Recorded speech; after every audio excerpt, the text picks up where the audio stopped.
Alright, welcome to another Me Monday. Hello everybody.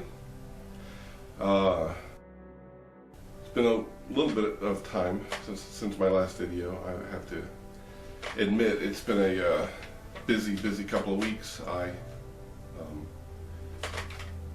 finished a major project right before we had Blizzard Jonas the other day, and I've spent really the last 2 weeks working on making this a success, and then by the time I get home I just have no interest in doing anything productive, so I just have been coming home and messing around. So, but it's been 2 weeks. The project has gone well. It was a project I worked on for well over a year, and it's lives of the people I work with and the people who are the target of my mission, and so it's good stuff. In the meantime, now it's Friday for me. I know it's Me Monday for you, and I'm going to drink some wine. I haven't done a wine review in a while, but and because of that, I got a really expensive bottle of wine. I saw it and I saw the color of it, and I was like, that's a really nice color, and that was what attracted me to the bottle to start with. And then it's called Whispering Angel, from a vineyard just to the north of the vineyard we'll talk about. I will have to say I loved their website. It was, the writing was not flowery. I felt like they were speaking to me and not to, some pompous ass. And it was good information and interesting because there was a lot of history there for the chateau where this is actually made, and so it was good stuff. And I did not have to put my birth date in to enter the website, so I was happy about that too. So all around, that was a win. Now normally on Me Mondays, I've been doing my genealogy stuff for my descendants for you guys. I've sort of paused at my dad a little bit. I'm having trouble getting started with that. I've got, of course, a lot of information, but it's just I have to think and ponder on this and prepare more for this, and so it's going to take me a little bit of time. In the meantime, we're going to drink wine. We're going to eat some pizza from one of my local establishments, and I also have some jalapeno poppers on here as well. So dinner and wine, and we're going to just have a little bit of fun tonight. I've got some new vocabulary words we're going to go over, and then, as you remember, I've done some interesting stuff about places I've lived before, dealing with the funky laws that they have. So I've done Maryland and I've done Florida. Well, I lived in London for a few years, and so we're going to do some old laws in London to wrap this up. In the meantime, we're going to get started on this wine. Did I mention it was $30 a bottle? It's expensive, but I wanted to treat myself because of the success with my project and the fact we haven't had a wine night in a while. And so I splurged a little bit, but look at this color of this bottle. Can you see it? Just the lighting provides you. Look at that. That was beautiful. This is a rosé, which means it's a blended wine. The website for the company says that they actually get the wine or the grapes from a lot of the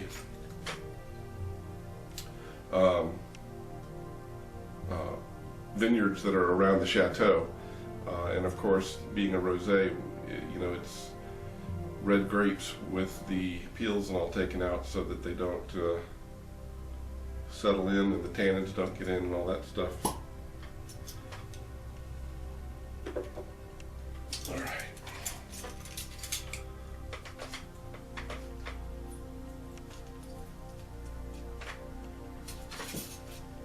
Smells nice.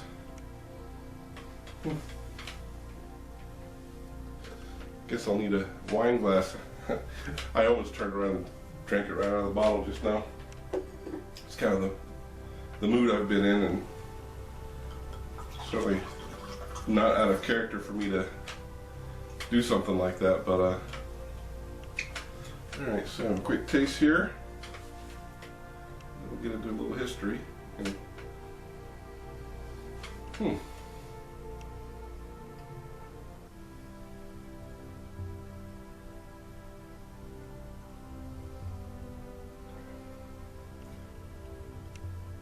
It's okay.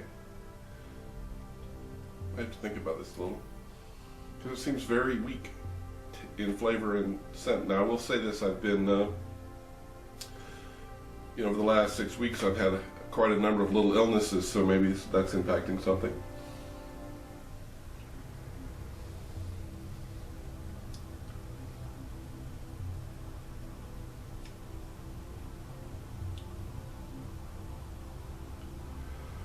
Well, I like it. I like it okay. We're going to be eating, so that's helpful. I don't have any particular flavors I'm getting off of it now. On the website they said something about berries and strawberries and things like that. I didn't really get that, but maybe after I eat.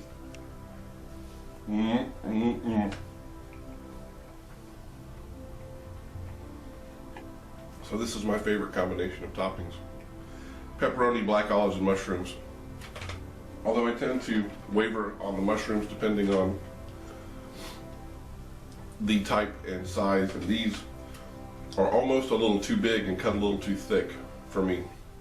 The flavor is fine, it's the texture, and they're kind of rubbery, so they're borderline. If they change and get any worse, I'm gonna have to stop.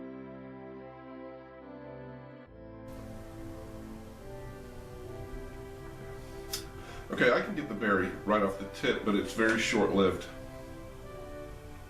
It's very short-lived, and then what I end up with is sort of like a little bitterness on the sides of my tongue. So it's a little sweet, and then it's a little bitter, and then there's hardly any aftertaste. It goes away pretty quickly. So, all right, let's talk about the chateau a little bit. There's some interesting stuff here.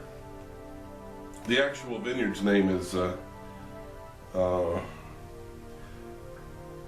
Caves d'Esclans. Now it'd be funny if they had the French word for bear in there, because Caves d'Esclans sounds like cave, the clans. So if they had bear in there somewhere, it'd be like Clan of the Cave Bear. But Caves d'Esclans.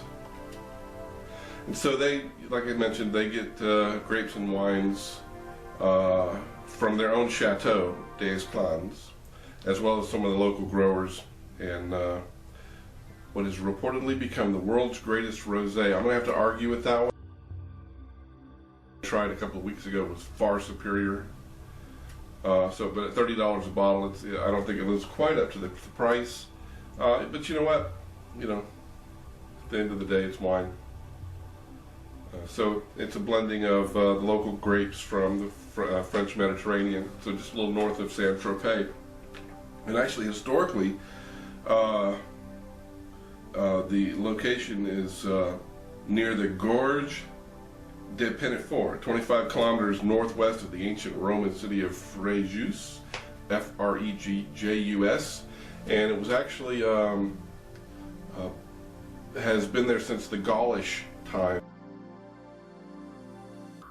1,000 years. The chateau itself has not been there, but the site has been there, and they used to use it to monitor for invaders coming in from the Mediterranean. And they mentioned that the chateau's cellar structure, reportedly the oldest one in the entire region, was from the original chateau that was given to the Comte de Provence.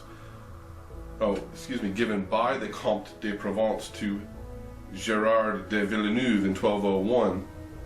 The current chateau that's there was built in the 19th century, so it's a fairly, by European standards, a fairly modern structure. Excuse me, I'm gonna have a popper. These are good. So they're basically, it's half a jalapeno filled with cream cheese and then fried.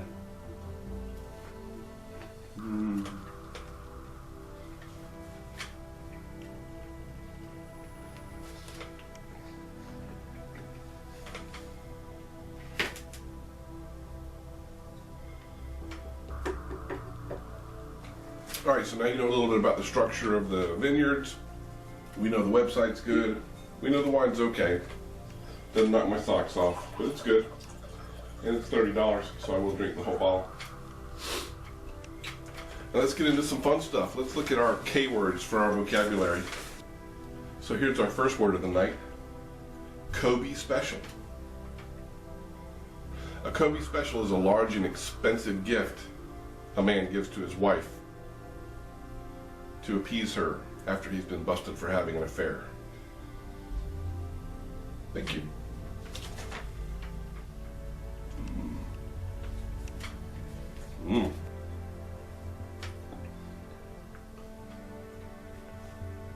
The next word is Kitchenheimers. Kitchenheimers. That's when you go into your kitchen and start walking around in circles because you can't remember why you're in there in the first place. Now, although this word reads funny, it's actually shorthand for K thanks bye.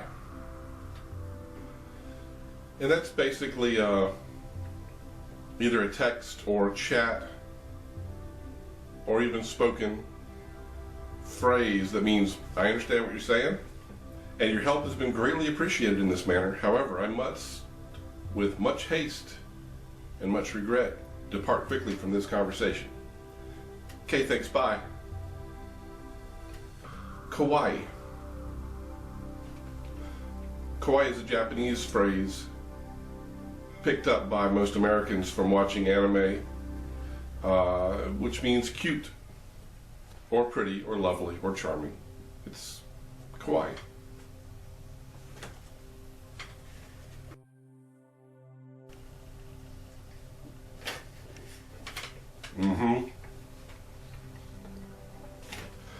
KFC.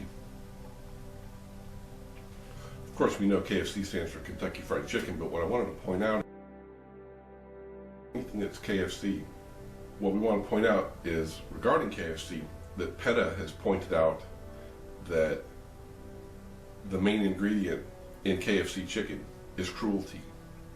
And if that's the case, I believe we have discovered that cruelty tastes pretty goddamn good.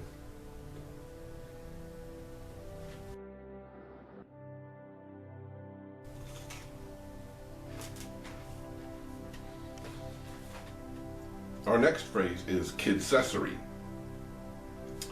A kidsessory is a child who is produced usually by a celebrity just for the attention, and they're usually given some bizarre name which they'll have to live with for the rest of their life, but really, who cares? They're just a kidsessory anyway. Our next word is keyboard warrior. In today's times, we have lots of keyboard warriors around, and I'm gonna have to go ahead and just read this to you because it's too good to screw it up. So a keyboard warrior is a person who, being unable to express his or her anger through physical violence, owing to their physical weakness, lack of bravery, and or conviction in real life, instead manifests said emotions through text-based medium of the internet, usually in the form of aggressive writing that the keyboard warrior would not, for reasons previously mentioned, be able to give form to in real life. So these are the guys and girls who sit out there and flame people on bulletin boards. Do people use bulletin boards anymore? I don't know. In chat rooms, in comments of whatever, and usually, you know, they're looking to either promote a cause or turn every conversation into a political statement, or to, you know, intentionally try to cause somebody grief or hurt their feelings or whatever. And these keyboard warriors are usually big pussies, and you know, you just gotta shake your head and feel sorry for them. More poppers, please. Yes, thank you.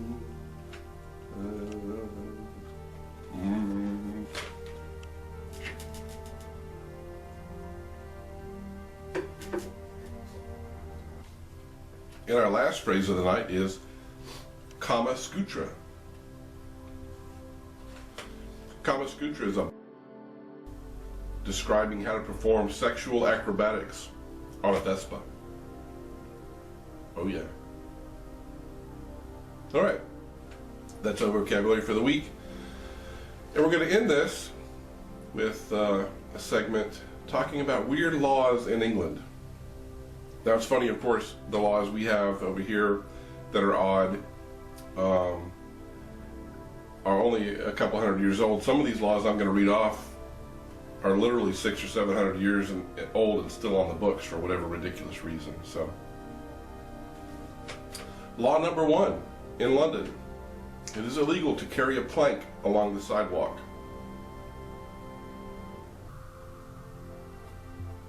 Okay. It is also illegal to fly a kite or slide on the ice or snow in the street. Good common sense law there, I believe. Now these next two laws both pertain to the Houses of Parliament. First of which is, it is illegal to enter the Houses of Parliament wearing armor. And it is also illegal to die within the Houses of Parliament. There you go.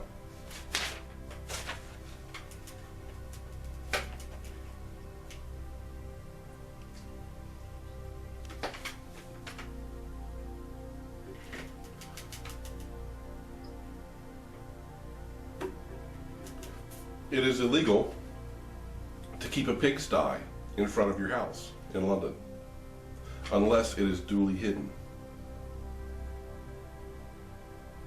It is also illegal to string a clothesline across the street.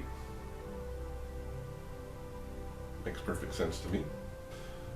Beating or shaking any rug or carpet in the street is illegal, unless it's your front doormat, which you can only do before 8 a.m.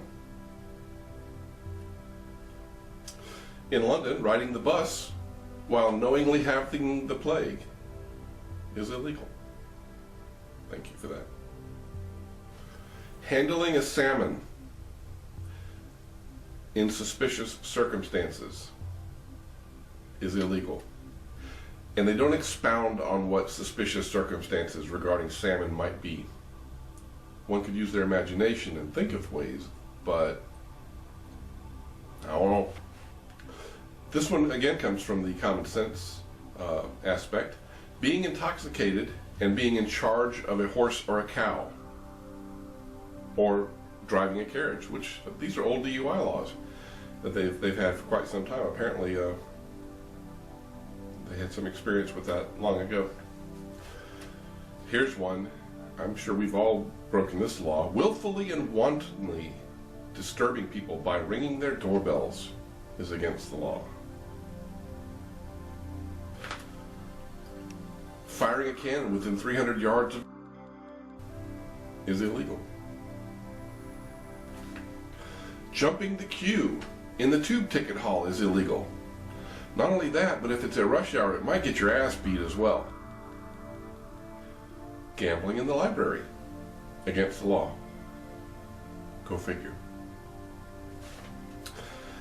Removing any dead whale found on the British coast is against the law, because once that whale beaches itself, it becomes the property of the monarch.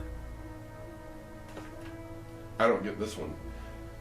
For a pub landlord, it is illegal to have drunken guests in your pub. In Scotland, it's against the law to turn away someone who knocks on your door and requests to use your loo or bathroom. You know, that would be great for like Scottish SNL. Knock, knock, knock. Who's there? Land shark. Knock, knock, knock. Who's there? Candygram. Don't think so. Knock, knock, knock. I gotta use your loo. They open the door and get eaten by the land shark. So, serial killers in Scotland, remember that. Ask to use the loo, you'll be fine. It is illegal for you to allow your pet to copulate with any pet from the royal household. Keep it in your pants. It is illegal to import any potato into England that is suspected of being Polish. I'm sure there's a reason for this at some point. And finally, as of 1998, this is a new law, it is illegal in the United Kingdom to be the cause of a nuclear explosion. Now you know. None of that. Alright. I am going to finish my dinner. And my wine. And enjoy my Friday night. I hope you all had a nice weekend. Sorry it's Monday for you. It's Friday for me. And I'll try to get these back on track. It's just really been hectic. But you know, it was good seeing you and talking to you. And hopefully we'll be back before too long. Cheers.